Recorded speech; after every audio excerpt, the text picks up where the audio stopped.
येना काढा बनवाना फोटा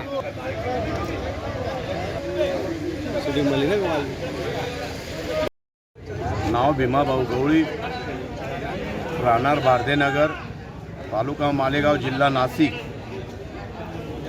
17 एकर जमीन असून आजपर्यंत शेवग्याला भाव 220 रुपये होता. आता सामान्य आमची शेतकऱ्याची मरणूक आहे. आता उन्हामुळे शेवग्याला भाव 10 रुपये किलो मिळत आहे. तर आमची मजुरीसुद्धा निघत नाही आहे, खर्चही निघत नाही आहे. तर आज उपासमारीची वेळ आलेली आहे आमच्या शेतकऱ्यांवर.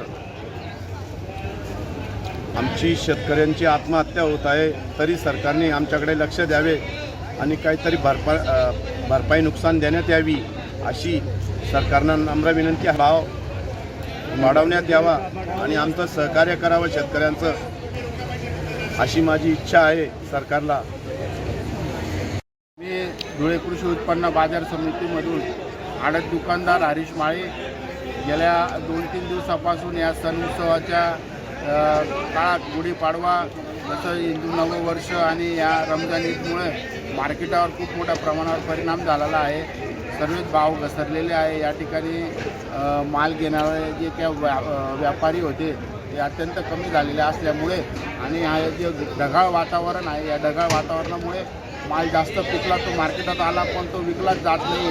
कारण की सण उत्सवामुळे सर्वसामान्य जे काही नागरिक आहेत ते माल घ्यायला येत नसल्यामुळे इथं किरकोळ व्यापारीसुद्धा माल घेत नाही. उन्हाळा आता तापत असल्यामुळे तापमान जास्त वाढत असल्यामुळे सुद्धा या ठिकाणी मार्केटवर मोठ्या प्रमाणावर परिणाम झालेला आहे. तिथं 50 कॅरेट टमाट्याचे येत होते, वांग्याचे 20 कॅरेट होते बिघ्याला, तिथं आता ते 80-90 या ठिकाणी यायला लागलेले आहेत. ऊन जास्त पडत असल्यामुळे रोपांवर त्या पिकांवर सुद्धा परिणाम झालेला आहे आणि मालावर खूप परिणाम झालेला आहे. आणि या मार्केटात आता या सण उत्सवाच्या काळामध्ये ग्राहकही कमी झालेले असल्यामुळे शेतकरी अवाधीन झालेला आहे.